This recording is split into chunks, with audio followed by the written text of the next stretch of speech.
तो सीधा लिए चलते हैं भारत मंडपम। विश्व धरोहर समिति के 46वें सत्र जिसकी मेजबानी पहली बार भारत को मिली है, इसे संबोधित कर रहे हैं देश के प्रधानमंत्री। नॉर्थ ईस्ट इंडिया के ऐतिहासिक मोइदम यूनेस्को की वर्ल्ड हेरिटेज सूची में शामिल होना प्रस्तावित है। ये भारत की 43rd वर्ल्ड हेरिटेज साइट और नॉर्थ ईस्ट इंडिया की पहली धरोहर होगी जिसे कल्चरल वर्ल्ड हेरिटेज का दर्जा मिल रहा है। मोइदम अपनी विशेषताओं के कारण बेहद खास है। मुझे विश्वास है वर्ल्ड हेरिटेज सूची में आने के बाद इनकी लोकप्रियता और बढ़ेगी, दुनिया का आकर्षण बढ़ेगा। साथियों, आज के इस आयोजन में दुनिया के कोने कोने से आए एक्सपर्ट्स, ये अपने आप में इस समिट की समृद्धि को दर्शाता है। ये आयोजन भारत की उस धरती पर हो रहा है जो विश्व की प्राचीनतम जीवंत सभ्यताओं में से एक है। हमने देखा है विश्व में विरासतों के अलग अलग केंद्र होते हैं, लेकिन भारत इतना प्राचीन है कि यहां वर्तमान का हर बिंदु किसी न किसी गौरवशाली अतीत की गाथा कहता है। आप दिल्ली का ही उदाहरण ले लीजिए। दुनिया दिल्ली को भारत की कैपिटल सिटी के रूप में जानती है, लेकिन ये शहर हजारों वर्ष पुरानी विरासतों का केंद्र भी है। यहां आपको कदम कदम पर ऐतिहासिक विरासतों के दर्शन होंगे। यहां से करीब 15 किलोमीटर दूर ही कई टन का एक लौह स्तंभ है, एक ऐसा स्तंभ जो 2000 वर्षों से खुले में खड़ा है, फिर भी आज तक रस्ट रेजिस्टेंट है।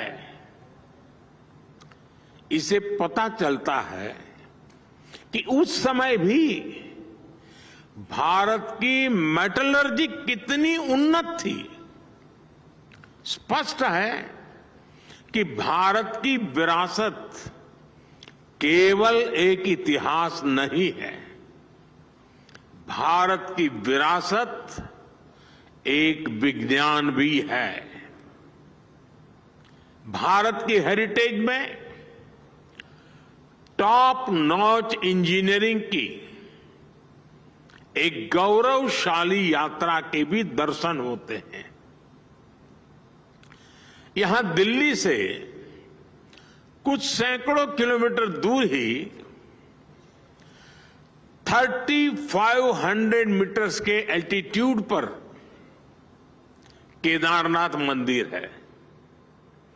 आज भी वो जगह भौगोलिक रूप से इतनी दुर्गम है कि लोगों को कई कई किलोमीटर पैदल चलकर या हेलीकॉप्टर से जाना पड़ता है। वो स्थान आज भी किसी कंस्ट्रक्शन के लिए बहुत चैलेंजिंग है। साल के ज्यादातर समय बर्फबारी की वजह से वहां काम होना पाना असंभव है, लेकिन आप ये जानकर हैरान रह जाएंगे कि केदार घाटी में इतने बड़े मंदिर का निर्माण। धरोहर समिति के 40वें सत्र का उद्घाटन केंद्रीय मंत्री गजेंद्र शेखावत संबोधित करें, क्या कुछ कह रहे हैं सुनिए सर। वो अपने आप में एक जन आंदोलन न बन जाए तब तक वो सफल और सतत नहीं हो सकता। माननीय प्रधानमंत्री जी ने पंच प्राण में इसे समाहित कर निश्चित रूप से इसे एक जन आंदोलन बनाने की तरफ जो है प्रस्तावित किया है। भारत ने माननीय प्रधानमंत्री जी के नेतृत्व में वैश्विक प्लेटफॉर्म्स पर अनेक इस तरह की नई पहल कर पूरी दुनिया का भारत के प्रति सम्मान निश्चित ही बढ़ाया है। यूनेस्को के वर्ल्ड हेरिटेज समिति के इस मंच ने मानवता की विरासत से संबंधित विचार विमर्श के लिए दुनिया भर के सम्मानित प्रतिनिधियों, सरकारों एवं विशेषज्ञों को एक साथ मंच पर लाने के साथ साथ इस सांझी विरासत को सहेजने की वैश्विक जिम्मेदारी का भाव सृजित कर विश्व में इतिहास व संस्कृति की इन धरोहरों के माध्यम से कल्चर यूनाइट्स अस, इस भाव को से एकता के सूत्र में बांधने का सार्थक काम किया है। इन बैठकों के माध्यम से जहां एक ओर हम नए वैश्विक धरोहरों को चिन्हित करेंगे, लेकिन साथ ही साथ इस समृद्ध सांझी विरासत को सहेजने के सामूहिक संकल्प को भी एक बार फिर दोहराएंगे। भारतीय संस्कृति अनेक अनेक सदियों की एक कालजयी यात्रा है, जिसकी पहली अभिव्यक्ति भारत की ज्ञान विज्ञान की परंपराओं का स्रोत हमारे वेद हैं। वैदिक मंत्रोच्चार को भी यूनेस्को द्वारा मानव जाति की अमूर्त सांस्कृतिक विरासत के रूप में मान्यता प्रदान की गई है। राखीगढ़ी, सनौली, लोथल, धोलावीरा, कालीबंगा आदि स्थानों पर हुए एक्सकेवेशन से मिले हमारे सिंधु सारस्वती सभ्यता के अवशेष भारत की इस सुदीर्घ यात्रा के प्रमाण हैं। इन अवशेषों से प्राप्त सिंधु लिपि के डिसाइफरमेंट का प्रयास आज भारत सहित विश्व के अनेक देशों में हो रहा है। माननीय प्रधानमंत्री जी, आपका यह मंत्र विरासत भी और विकास भी, यह केवल एक नारा मात्र नहीं, अपितु इस मंच पर हमारा पथ प्रदर्शक भी है। अगले 10 दिनों में 150 से ज्यादा देशों से आए हम सभी 3000 से लगभग प्रतिनिधि इसी मंत्र के आधार पर मानवता की सांझी विरासत का संरक्षण करने, हमारी सांझी जिम्मेदारी के निर्वहन हेतु विचार करेंगे। साथियों, आप सबका एक बार फिर स्वागत करते हुए मैं आप सबसे अनुरोध करता हूं कि आपकी इस यात्रा को, जो दुनिया के देश के विभिन्न कोनों से आए हैं, आपकी इस यात्रा को भारत को देखने और जानने के लिए, भारत का भ्रमण करने के लिए भी उपयोग करें, ऐसी व्यवस्था हमने की है। आप सभी से अनुरोध है कि भारत के अनुपम सौंदर्य एवं विरासत का आप अवश्य अनुभव करें। आपको इसकी एक झलक दिखाने के लिए हमने पास ही के हॉल 14 में, जहां भारत की सांस्कृतिक विविधता और भारत के भोजन की विविधताओं को दिखाने और अनुभव कराने का भी प्रयास किया है। राजधानी दिल्ली में स्थित ग्लोबल हेरिटेज साइट्स के साथ साथ में अन्य दर्शनीय स्थलों का भ्रमण आप कर सकें, इसे क्यूरेट करने का हमने प्रयास किया है। यूनेस्को कन्वेंशन के प्रावधानों के तहत माननीय प्रधानमंत्री जी के विशेष प्रयासों से भारत लौटी ऐसी एंटीक्विटीज में इसको भी हमने यहाँ प्रदर्शित किया है।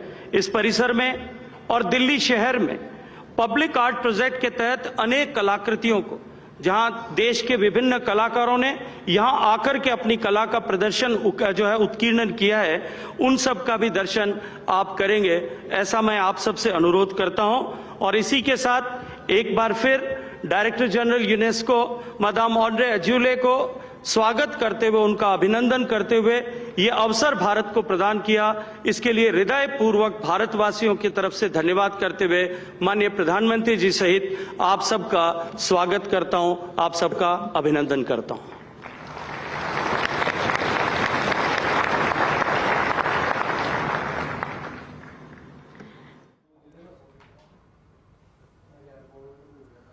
तो भारत मंडप के अंदर ये आयोजन हो रहा था, जिसमें केंद्रीय मंत्री गजेंद्र शेखावत संबोधित करे तो उन्होंने बताया किस तरीके से जहां जहां सर्वे हुए हैं वहां से सिंधु और सरस्वती के भी अवशेष इस तरीके से मिले कि वैश्विक विरासत और ज्यादा मजबूत होती नजर आई।